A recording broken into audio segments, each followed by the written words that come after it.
Dans cet exercice, nous allons voir comment déterminer dans un premier temps le sens de variation d'une fonction affine et ensuite comment est-ce qu'on l'utilise dans les inégalités. Alors, on commence par la première fonction. On nous demande d'étudier les variations de la fonction. Donc, étudier ou déterminer le sens de variation des fonctions, c'est exactement la même chose. Et toujours, il faudra construire le tableau de variation. Le tableau de variation est en fait la conclusion de votre étude. Systématiquement, dès qu'on détermine les variations d'une fonction, on fait un tableau de variation. Alors, on a vu dans le cours que, en fait, en ce qui concerne une fonction affine, c'est extrêmement simple. Il suffit de savoir quelle est la valeur du coefficient directeur et en fonction de la valeur du coefficient directeur, on va avoir le sens de variation de la fonction. Donc ici, on va dire que le coefficient directeur de la fonction f1 est a qui est égal, attention, le coefficient directeur, c'est ce qu'il y a devant x, donc c'est plus 2, c'est-à-dire c'est 2. Attention, pas 2x, hein. Le coefficient directeur, c'est un réel, il n'y a pas de x dedans, il n'y a rien du tout, c'est le coefficient qu'il y a devant x. A égale 2, on a a qui est strictement positif, donc la fonction f1 est strictement croissante, ça on le sait, c'est le cours, et on n'a pas à le justifier, c'est le cours qui le dit, est strictement croissante. Et c'est fini. Et donc maintenant, qu'est-ce qu'on fait? Eh bien, on dit que pour les x, ici, ça va de moins l'infini à plus l'infini. Je rappelle que la première ligne des tableaux concerne toujours les valeurs de x, c'est-à-dire les antécédents. Et la fonction est croissante, et donc on a une flèche comme ça dans le tableau de variation, c'est tout. C'est une droite, ça symbolise la droite qui monte en fait, elle va du bas vers le haut. Attention, tout ce qui est dans la deuxième partie du tableau de variation concerne les y, c'est-à-dire les ordonnées, et on lit les valeurs sur l'axe des ordonnées. Donc on part de tout en bas sur l'axe des ordonnées, c'est-à-dire qu'on part de moins l'infini, et on va tout en haut, et on va donc jusqu'à plus l'infini. Même chose pour la deuxième. Alors une fois qu'on a fait ça, après on simplifie, hein. On va dire qu'ici a est égal à combien? Eh bien c'est ce qu'il y a devant x, donc a est égal à moins 4. On a a qui est négatif, donc ici la fonction f2 est strictement cette fois-ci décroissante, strictement décroissante. Et donc, on a les variations, on va toujours de moins l'infini jusqu'à plus l'infini. Je rappelle que ici, c'est une droite réelle, hein. On va de la droite vers la gauche, de la gauche vers la droite, pardon. Donc, on va de moins l'infini vers plus l'infini. Et ma fonction, elle est donc décroissante ici. Je rappelle que on lit les dessins de la gauche vers la droite tout le temps. Donc, ça descend et la flèche elle est dans ce sens-là. On part donc du haut pour aller vers le bas. On part donc de plus l'infini pour aller jusqu'à moins l'infini. Je rappelle, la première ligne toujours sur l'axe des abscisses, les antécédents. La deuxième partie du tableau, c'est sur l'axe des ordonnées, c'est-à-dire les images. La troisième fonction, c'est pour vous rappeler qu'une fonction affine, on peut vous la donner sous certaines formes, des fois un petit peu déguisées. Donc ici, on fait f3 de x qui est égal à, eh bien, on va utiliser les fractions, ce qu'on connaît sur les fractions, depuis le collège, c'est-à-dire qu'on sépare cette fraction dans ce sens-là. Vous l'avez fait travailler au collège dans le sens, on a ça, donc on a ça. Au lycée, on a besoin de décomposer, de défaire ce que vous avez appris au collège. C'est utile et c'est beaucoup plus important. Et on peut aller même au-delà en disant que ça nous fait 7 demi de x moins 1 demi. Ça, on l'avait déjà vu dans les équations, donc je n'y reviens pas. Ça nous fait donc 7 demi de x moins 1 demi. On a ici a, donc le coefficient directeur, c'est ce qu'il y a devant x qui est égal à 7 demi. On a a qui est strictement positif, donc la fonction f3 est strictement croissante, et on a donc les variations de notre fonction sans aucun problème, ici, là. Je rappelle que le tableau de variation est une représentation symbolique, schématique de la courbe, c'est-à-dire qu'on ne met pas l'inclinaison de la courbe, ça n'a aucune importance. Vous voyez que entre le premier et le troisième, le tableau de variation est exactement le même, puisqu'on a une fonction qui est croissante, peu importe si elle est croissante comme ça ou comme ça, voilà, il n'y a pas d'importance. La quatrième fonction, c'est la même chose, donc ça nous fait ici a qui est égal à moins 3 cinquièmes. Donc on a a qui est négatif, donc la fonction f3, alors j'ai repris f3, tant pis, hein. F3 est strictement, c'est négatif, donc strictement décroissante,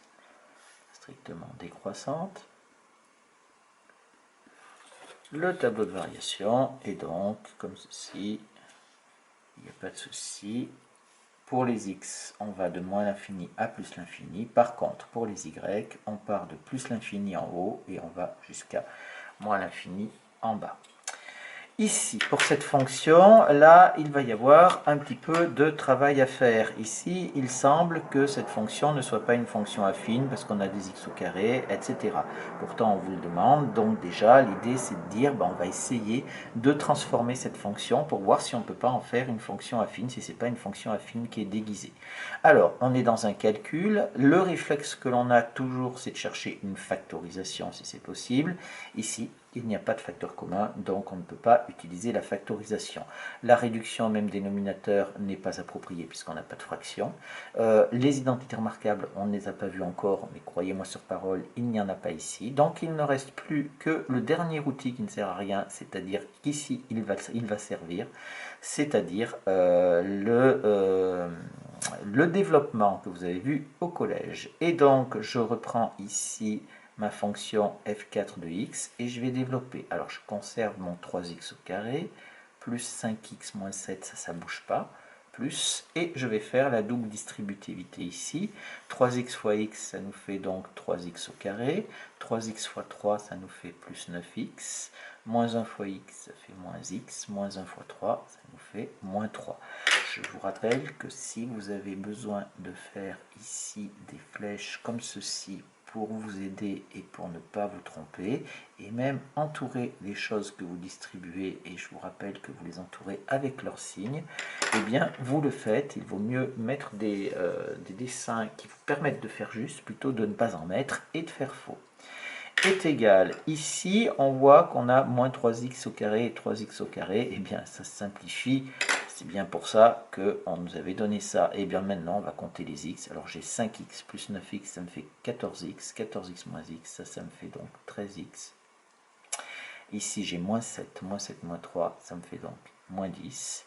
Et donc, j'ai fini. Et vous voyez que cette fonction f4, qui au départ paraissait un petit peu compliquée, en réalité, c'est une fonction affine toute simple. Donc ici, on a a qui est égal à 13. Je vais pouvoir dire que a est positif. Donc, la fonction f4 est strictement croissante. Et j'ai les variations de ma fonction ici, comme ceci. On va de moins l'infini à plus l'infini. Alors là, je rappelle que, parce qu'on n'a pas de contexte, hein, et donc ici, on va également de moins l'infini à plus l'infini. Voilà pour le sens de variation des fonctions. Un exercice 2 ici, maintenant, où on va voir l'utilisation des variations pour travailler avec les inégalités.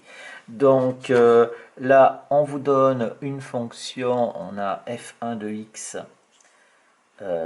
qui est égal à, je l'ai perdu, moins 3x plus 7 racine de 3. Et on veut comparer les images, on veut comparer les images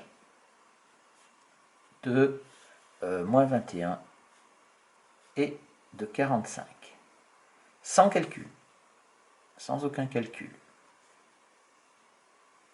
Alors, comment est-ce qu'on fait ça? Eh bien, ici, je vais le formuler différemment. On veut donc comparer,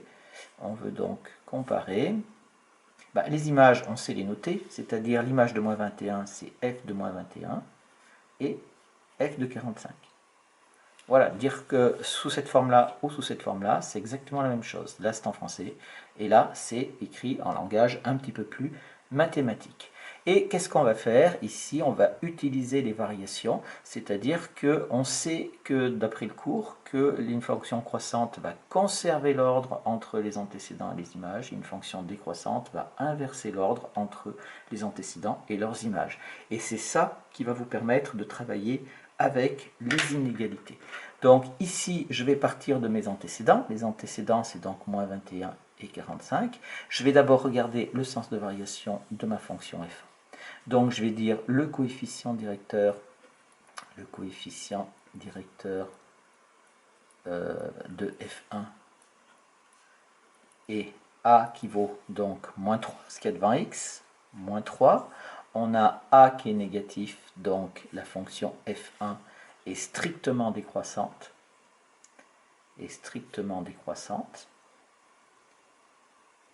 Et je vais rajouter ici, donc, elle inverse l'ordre.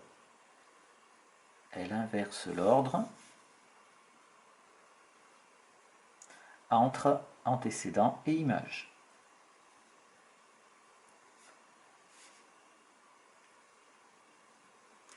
Voilà, ça c'est ce qu'on a vu dans le cours et c'est ce qu'il y a de plus important puisque c'est vraiment la compréhension du sens de ce que c'est que le sens de variation d'une fonction.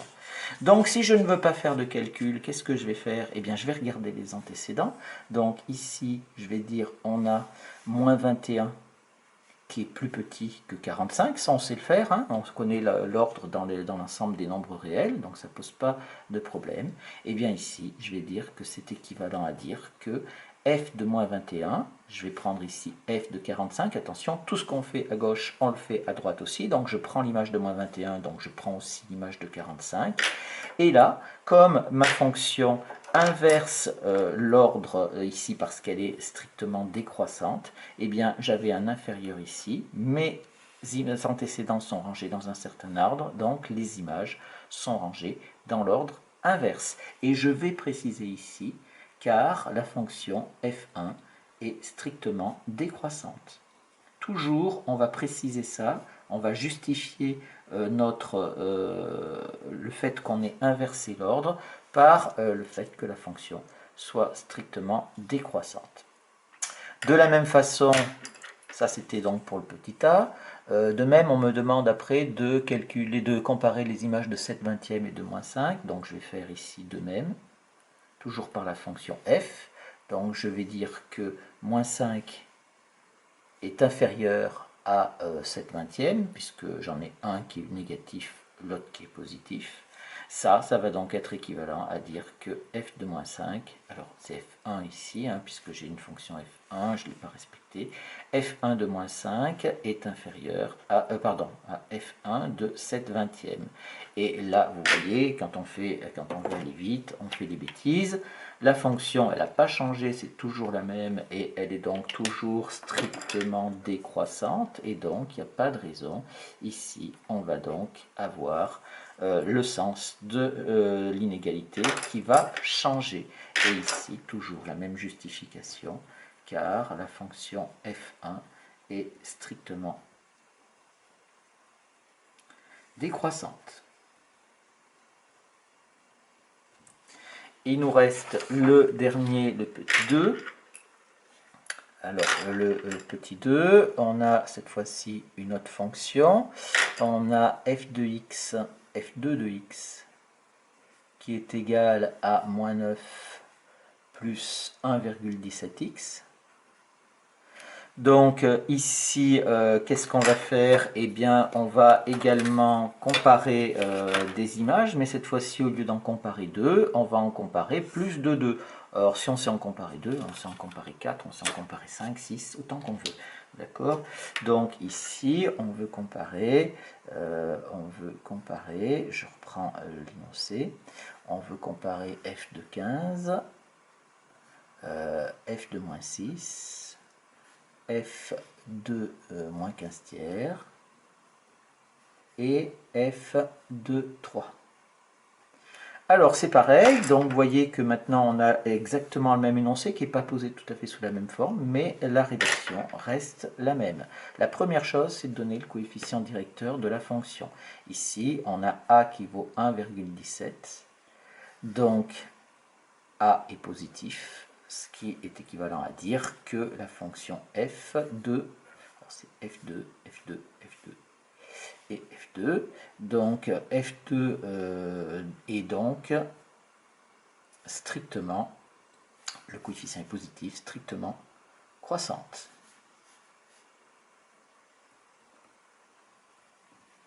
Donc maintenant, je vais pouvoir comparer. Donc je vais regarder mes antécédents. Les antécédents, c'est 15, moins 6, moins 15 tiers et 3. Donc je vais les ranger du plus petit au plus grand. Donc je vais dire, on a le plus petit, c'est moins 6. Ensuite, moins 15 tiers, ça nous fait moins 5, donc qui est inférieur à moins 15 tiers. Qui est inférieur, ensuite j'ai 3 et 15, donc j'ai 3 d'abord, et enfin j'ai 15. D'accord. Et je vais pouvoir dire que c'est équivalent. Je vais prendre donc mes images. F2 de moins 6. Là, je vais avoir F2 de moins 15 tiers. Je vais avoir F2 de 3. Et je vais avoir F2 de 15 ici. Et qu'est-ce que je vais mettre? Je sais que la fonction, elle est strictement croissante. Donc, elle est strictement croissante ici. Donc, elle conserve l'ordre. Elle conserve l'ordre. Et donc, si elle conserve l'ordre, je garde ici les mêmes signes qu'il y a là, là et là. Et je vais dire car la fonction f2 est strictement croissante. Voilà comment est-ce qu'on utilise les sens de variation des fonctions affines dans les inégalités. Un complément du premier exercice que j'aurais dû faire avant, mais j'y ai pas pensé, donc j'y pense maintenant. Étudier les variations, donc construire le tableau de variation. Construire le tableau de variation.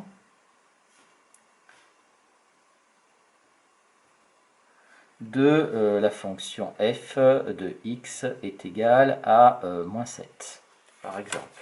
D'accord ? Alors, ici, c'est une fonction affine, et c'est une fonction affine que l'on reconnaît, qui a un coefficient directeur qui est un petit peu particulier, puisque ça, on sait qu'il s'agit des fonctions constantes. Donc, ici, on a f de x est égal à 0x moins 7. Donc, ici, on a a qui est égal à 0. La fonction est constante. On le sait ça. Et si la fonction est constante, on sait que la droite est horizontale. Et donc, le tableau de variation, il va être fait comme ceci. Il va être fait comme ceci.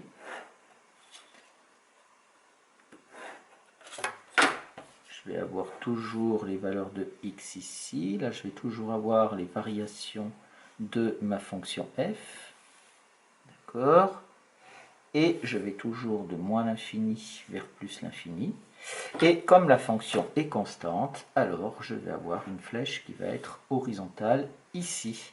Attention, il faut savoir ce que je mets aux extrémités de ma flèche. Là, je ne vais pas mettre plus l'infini, moins l'infini. Elle ne monte pas, elle est toujours au même niveau. Donc, si elle est toujours au même niveau, il faut que je sache à quel niveau elle est. Et on le sait, c'est donné ici dans l'expression. Elle vaut toujours moins 7, quelle que soit la valeur de x, ça fait toujours moins 7. Donc, on part de moins 7 et on finit à moins 7 sans bouger, sans varier d'un iota.